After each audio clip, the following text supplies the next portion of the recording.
before you rush to buy that domain name, wait. Choosing the wrong domain name can literally affect your business even before you start. In this video, I'm going to show you how to choose the perfect domain name for your business, the different domain types to have, the mistakes you should avoid, and how you can purchase this domain even if you've not bought any before. The first question people ask is, what is a domain name? A domain name is basically your online business, the name people type to find your website. Okay, so this could be google.com, netflix.com, or even your name, in my own case, princeemeaba.com. So it's very simple. What is that name you want people to find you with when they go online to search for your business or for your brand?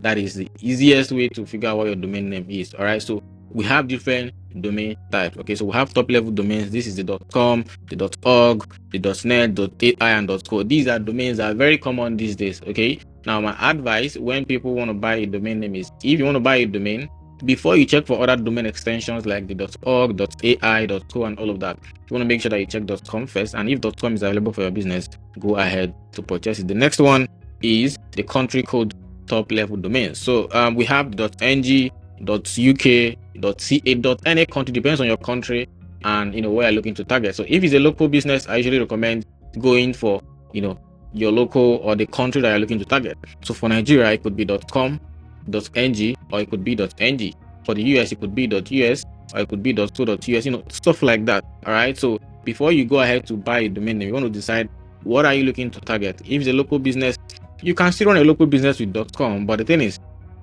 when it comes to local SEO, using a local top level domain can also be beneficial for you. All right, you can use .com if you want. You can use .com, .ng, .com,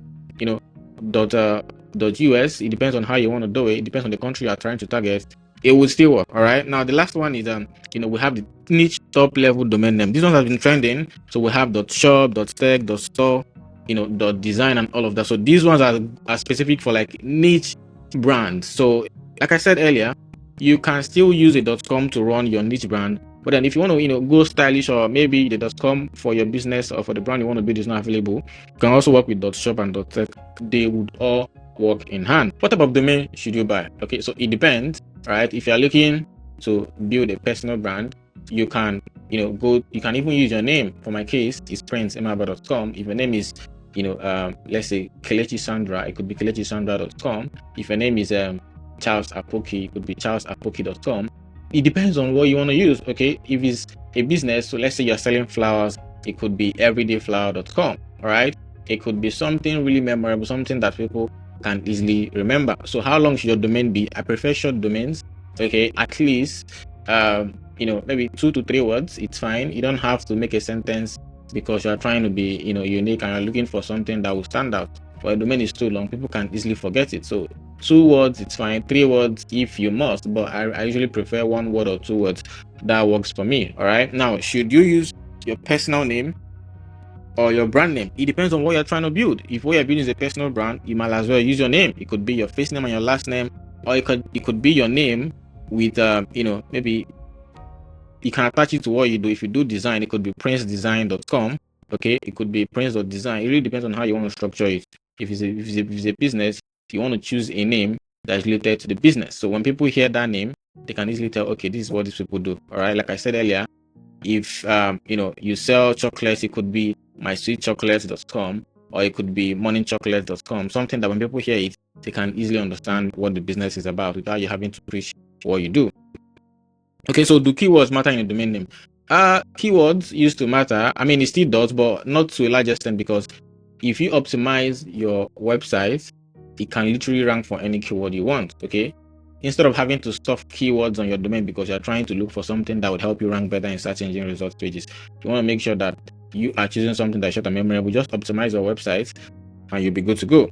All right, now let's go ahead. I'm going to show you how you can easily buy a domain name. Let's head over to my screen. This is namecheap.com. okay, so when you come over to Namecheap, it's basically a platform where you can buy domain, buy hosting, and all of that for your business. So for me today, I'm going to be buying a simple domain name for myself. Okay, so I'm just going to type in, so if you type in here princeemeaba.com, it shows ticking. That is because I already bought the domain. If you go to princeemeaba.com, you'll see my personal website. I have my courses, I have my books, digital products, I have my articles and a lot of more stuff on there. You can go visit it and check it out later. But for this video, I'm going to buy another domain so that I can show you how to do it. So I'm buying princeemeaba.site. So first thing you want to do is to come to namecheap.com or just click the link in the description so you can use my affiliate link. All right, so once you click that, you're going to see the price of the domain here. Okay, so for this one, it costs about 98 cents. Okay, so I'm going to click on add to cart. Once I do that, I click on checkout. Okay, so it brings you to this screen. Okay, so here I use a plugin that I will talk about in a later video. So I mean, you can just click on apply coupons to see if it's going to find if there are discounts currently running on this website. It will show you those discounts, and if there are none, that's still fine. So if you check earlier, this was about 0.98, and then it went on to even reduce it to 0.20. That's about 20 cents. Do you understand? This is how beautiful this extension is. I'm going to review it in a later video, but then let's go ahead and purchase this. Click on confirm order. Okay, now this is the screen where you're going to enter your card details. Okay, so for me, I already have my card linked here, but if you don't, you can just click on you probably see a screen that tells you to enter your name. Let me show you. Click on change. So what's going to happen here, you see here, you can enter, select here, select add a new card. Okay, add a new card, then you can enter your card details, put your details here, and then you can go on to proceed. So for me, I'm just going to choose the card I already have here, right, and then go and continue. Okay, all right, so I'm going to pay now. Okay, all right, you see, we've been able to purchase our domain name. It's that simple. And thank you for choosing Namecheap, blah blah blah, and then the purchase has been made. Okay, so you see, it's that easy. Anyone can buy a domain name. All you need to do is to decide on the domain you want, and then you can go ahead to purchase it. We have several platforms to purchase a domain, but for this video I use Namecheap for instance. Okay, so in the other video I'm going to show you different platforms where you can buy a domain, how you can get more discounts and stuff like that. I'll see you on the next one.